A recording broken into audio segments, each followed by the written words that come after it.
friends, it's Zoe and welcome to this month's Plan With Me. It's a snowy day today, perfect for staying cozy inside and setting up our January theme for the new year. This month, I decided to do a snake theme because the Lunar New Year starts at the end of the month, and this year is the year of the snake. The snake is my zodiac sign, so this will be a very important year for me. I was looking back at my old videos, trying to figure out when the last time I did a Lunar New Year theme, and that was in February 2022. So it's been 3 years since I last made a Lunar New Year theme, and it's a bit of a full circle moment because in that video I was talking about how I had just hit 10,000 subscribers coming off of my viral 2021 Bujo video, and now 3 years later we recently hit 10k again since it kind of went down a bit and then back up. And then also, like in one of the first few days of 2025, I hit 11k, which is even a bigger milestone. So I don't know, I just thought that moment was a little full circle, and I am so happy that you guys are here and supporting me on my channel. And yeah, thank you just so much for being here. I hope my videos are inspiring to you, and I hope to have even more videos this year. As usual, I started off my monthly spreads with a calendar page. Each box for the days are about 5 spaces by 5 spaces, so I was able to fit Sunday through Thursday on one side of the page and Friday and Saturday on the other side of the page. To the right of the calendar, I gave myself some space to write down my goals for the week. When I label my goals as simply to-dos or tasks, it makes me more likely to do them. It just feels like less pressure when I label something as a to-do rather than a goal for whatever reason. In the calendar, I also included a key for some bi-weekly tasks like washing my bed sheets, and I would also like to do a face mask every once in a while too. On the top right of the page, I included a space for all the creative projects I'm working on this month, and throughout the page, I included some snake doodles, of course. I like this theme because you can do whatever colors you like, and the snakes are also super easy to draw. They're basically a squiggle with a head on it. If anyone recreates these spreads, please tag me or send it to me on Instagram. I'd love to see it.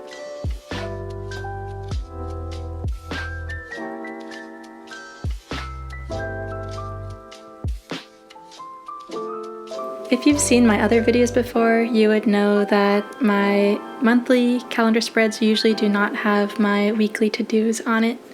But recently I've been watching a lot of videos on how to stay consistent with your goals, and one of the tips that I heard was that you have to not only write down your goals, which I think like writing down your goals increases your chance of actually achieving them by like 42% or something. Double check me on that, but that's what one of the videos said. So yeah, not only do you have to write down your goals, but you also have to continually look at them. So by checking in with your goals weekly, it increases your chances of actually achieving them, because we all know the feeling of writing down a goal and then kind of forgetting about it. So by writing down your goal and continually looking at it, checking up on it, monitoring your progress on it, that will help you get closer to achieving what you want. Moving on to the next page, I have my habits tracker. So first, as you can see, I'm just setting up the whole page with some more snake doodles in my green, turquoise, and light blue colors. But yeah, on the left side of the page, I will be having my habits tracker. So if you are new to bullet journaling, this is a page where you can write down daily things that you want to do, and you can use these little boxes to check off each day that you do them. For this month, I am kind of being a little ambitious and tracking 8 things that I want to do either every day or every other day. So I'm just going in with my markers and drawing the shape of January, and then in the center I will write down all the days of January so I can use that as a reference.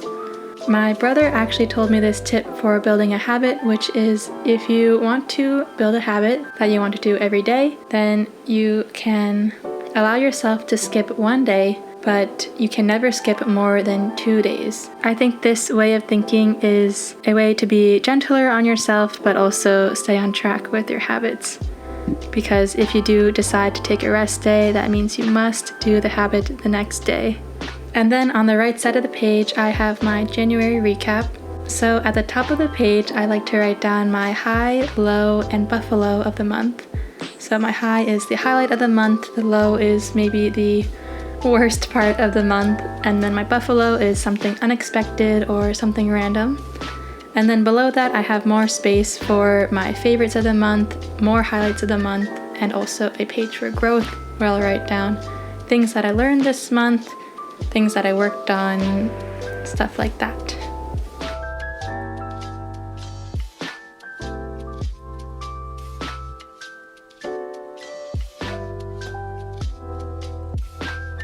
And then on the next page, I have my weekly setup. This is by far the simplest page in my bullet journal with just 7 boxes for the 7 days of the week and then a space for the weekly to-dos. In each box for the days, I like to write down the events that I have, my schedule, my things to do, and also a little reflection of each day. And then for the empty space on the top left, that'll be for the weekly tasks that I wrote down in my monthly page. So I'll go back and check my monthly page to see my weekly to-dos and then transfer that information over to this page. So this is very reminiscent of the original bullet journal method of using your future log, monthly log, and daily log.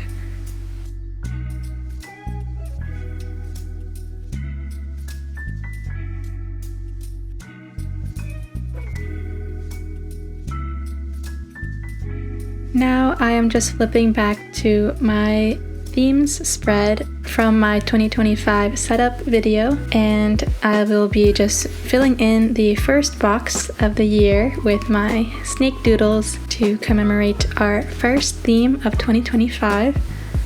And on the left side, you can kind of see me starting to fill out my ins and outs spread, but it's not completely finished yet. But when I do finish it, I will be sure to post it on my Instagram, which is at @bujo_with_zozo. And yeah, I'm super excited to see how this page will turn out. But as always, thank you so much for watching. Here is a little flip through of my January 2025 setup. I hope this video was inspiring to you.